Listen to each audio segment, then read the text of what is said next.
Hello everyone, welcome to the fourth installment of my yearly tradition of exposing my garbage taste to everyone in the world. However, this time things are gonna be a little bit different. Have you guessed what it is yet? We're on a YouTube video. Now, if you're not familiar with my earlier content, each year I make a top 10 list of all the games I've played in the previous year. Not like games released this year, mind you, just any game I've played the whole year. Why is that, you ask? Because I'm too broke to play current year games, damn it. Don't ask questions, just embrace it. Now, this doesn't mean I won't be featuring games released this year. It just means I'm not restricting myself to only this year. Other than that though, there's no rules. Any game is fair game. Consider this my yearly list of game recommendations. Also worth mentioning, there's no pretense of objectivity here. I'm ranking these purely out of my own opinion and all my biases are entirely in play. If you disagree, post your own list in the comments or whatever. Do whatever you want. Anyways, I finished all the games I could reasonably play this year, so I figured it's best time if any to rank them as a list. Before we begin, I'd like to look back on 2020 and man, what a year has it been for my gaming journey. And boy, it wasn't all that great. I mean, I played a lot of games, that's for sure, but probably the worldwide situation didn't let me enjoy them as much as I would have liked to. What I mean is that, compared to the previous year, this year kinda sucked for games too.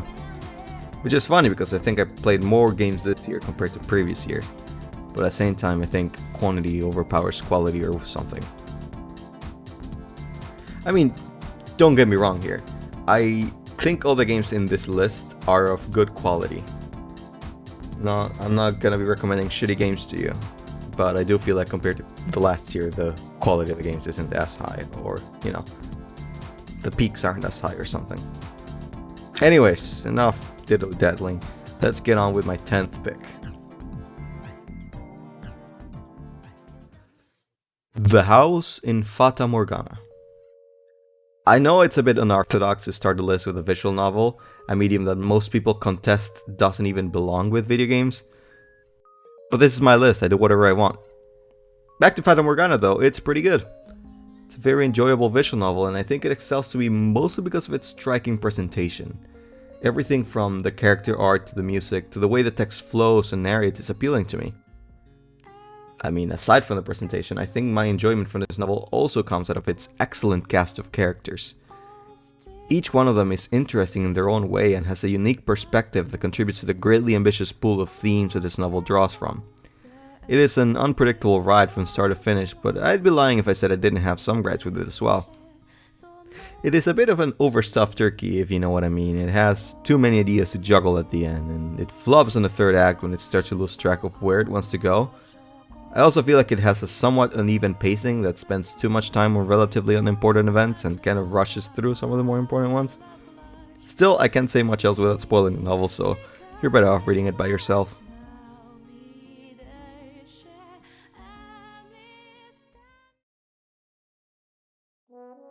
The Legend of Zelda: Link's Awakening, the remake. This is probably the most recent game I'm gonna feature in this list, kind of. It's a remake of another game and a fairly faithful remake at that, so it's really hard to call it a modern game in every sense of the word. But that's for better and for worse, because the Link's Awakening remake does as much to modernize the original as it does to preserve it and make it better for any audience. The new art style looks beautifully charming, and the small quality of life features definitely make the game more fun and fluid to play on the Game Boy. Other than that, I believe all its positive qualities lie in the original strengths. Its ability to present a surreal, imaginative story that juxtaposes an inner darkness with a somewhat cheery and cartoonish world that it thrusts the player into. If you're a fan of old school Zelda games like I am, you'll definitely want to try this out, even if you've already played the original.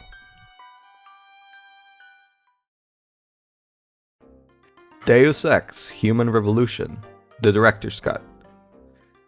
Before you say anything about the Director's Cut, I truly recommend you install the DXHRDC mod if you're playing on PC. This mod basically fixes all the graphical downgrades from the Director's Cut version, while maintaining all the honest improvements that the Director's Cut offers to the main experience. All that aside, I really enjoyed playing Human Revolution for the first time. I'm a big fan of the original Deus Ex, and I can tell things aren't the same in many ways. This game doesn't even feel like it's trying to be a Deus Ex game at times, but what it's trying to do is something very engaging. All the playstyles are exquisitely implemented and add a lot of fun experimentation. The upgrade system complements this game by giving the player plenty of important choices to make on how they improve upon their own playstyles, leading to a lot of replayability, but also personal growth for the player. It's not without its faults though. I think the storytelling's narrow focus on transhumanism makes the entire theming feel artificial and way too heavy-handed without actually saying something. As for my next pick, Yakuza 2. It's just about anything you would want out of a sequel to Yakuza, which I reviewed this year actually. If you want to check it out, links in the description. The combat has been improved drastically, making it not only more fluid to play, but also introducing a lot of fun heat moves and other mechanics that make it even more versatile than the original game. And, unlike the original, it doesn't take too long for things to get going, both in gameplay and in story. From start to finish, it maintains a solid pace of things to do and story to tell, both of which are in many ways of higher quality than the original game even. Now, it's not without its faults. I personally found the story to be a bit too convoluted, and when it comes to the PS2 version, there's many outdated design decisions that slip through the cracks. However, all of that is worth it for a game with plenty of hearts and iconic moments that continue to build on the foundation of this great series. And also, play the PS2 version. Don't even bother with Kiwami 2. It's a piece of garbage.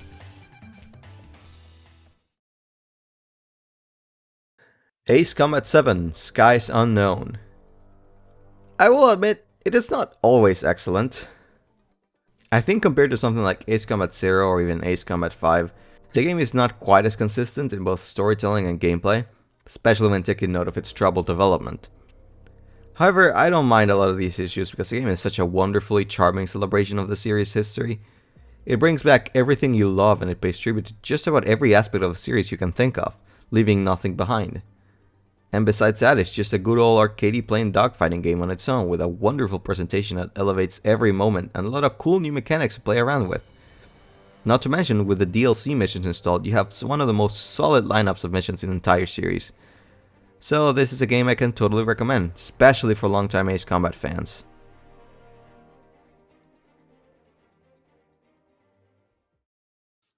Next up on the list, Resident Evil 2, the original. Hey.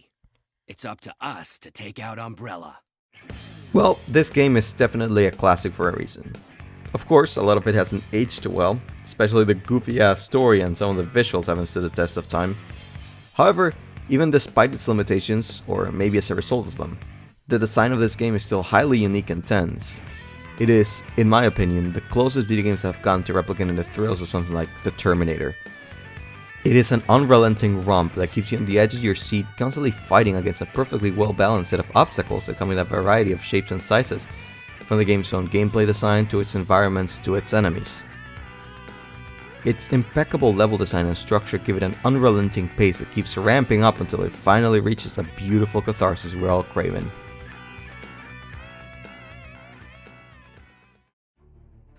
Next up on the list, Hitman 2. Perhaps calling this one Hitman 2 wasn't the brightest idea, not just because it creates confusion with the already existing Hitman 2, but also because this isn't quite a full-fledged sequel as much as it is a Season 2 of the last game. It doesn't do much to innovate on the formula or even address the many issues people had with it on the previous game. But what it does, however, is meticulously improve upon the quality of the previous game's design. It's staggering how consistently good Hitman 2's levels are, not only with how good they are on their own, but also how many varied challenges it can offer. It is by far the most consistent set of Hitman levels next to Blood Money, which makes me excited to see how IO Interactive will cap off this trilogy when Hitman 3 releases earlier next year.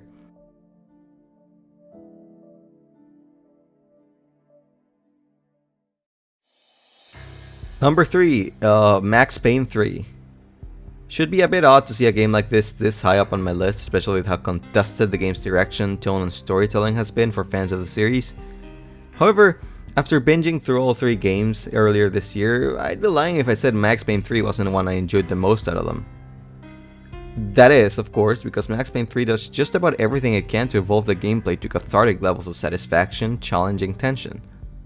Every room and every encounter is a pulse-pounding test of your reflexes, tactical judgment, and improvisation, using the game's mechanics to not only survive, but survive in a way that's stylish and bombastic. I won't deny, it has a lot of minor faults again in the way of the experience, but overall I think it's the best out of the three. I know those are fighting words, but just deal with it. Number 2, Silent Hill 3. I think Silent Hill should have ended at 3. I mean, why not? This really is the peak of the series, right next to Silent Hill 2. What else could you have done with a formula that previous games didn't already do? I mean, Silent Hill really is the scariest of them all, and never relents with a fantastic art direction, breakneck pace, and some tough scares. Moreover, Silent Hill 3 does an excellent job of putting a wrap on the series and giving a satisfying conclusion to everything the series was building up towards.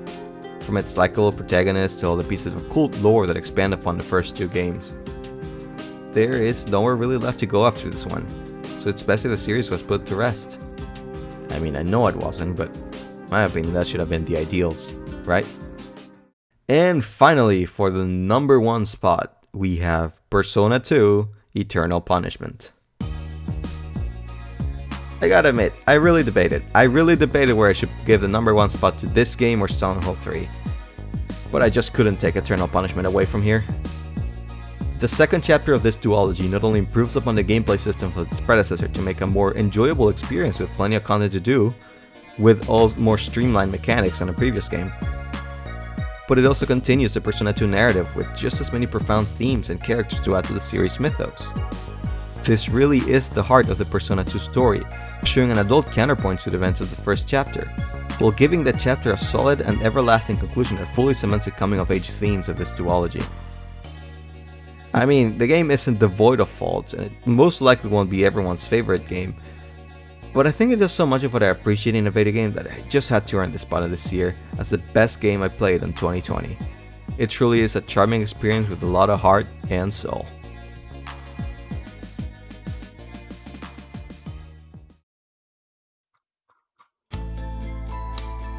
And that concludes my list for this year. I hope you all enjoyed listening to my picks. What are some of your picks for this year, and are they in any way similar to mine? I don't think so, but I might be surprised. Now, unlike last year, I do have a lot of room for honorable mentions, so I'll rattle them off quickly right now. I want to give special shoutouts to Max Payne for its excellent methodical shooting. I want to give shoutouts to Einhander for its excellent aesthetics. I want to give shoutouts to Siren for being such a unique horror game. And finally, Rule of Rose for its profound storytelling. I'd love to go more in depth about these games if I ever get the chance, but unfortunately I don't have much time for that today, so let's leave it at that. I'm looking forward to 2021.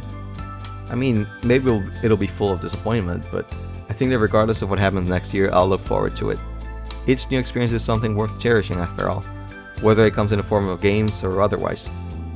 But that's all I wanted to say. Thank you for watching my first video incarnation of this top 10 tradition. Do you find it horribly obnoxious, or do you want me to continue it? Let me know. And congratulations to all for surviving 2020. Please, let's all look forward to more videos coming out in 2021. I'll try to keep it consistent. So, have a happy new year everyone. See ya.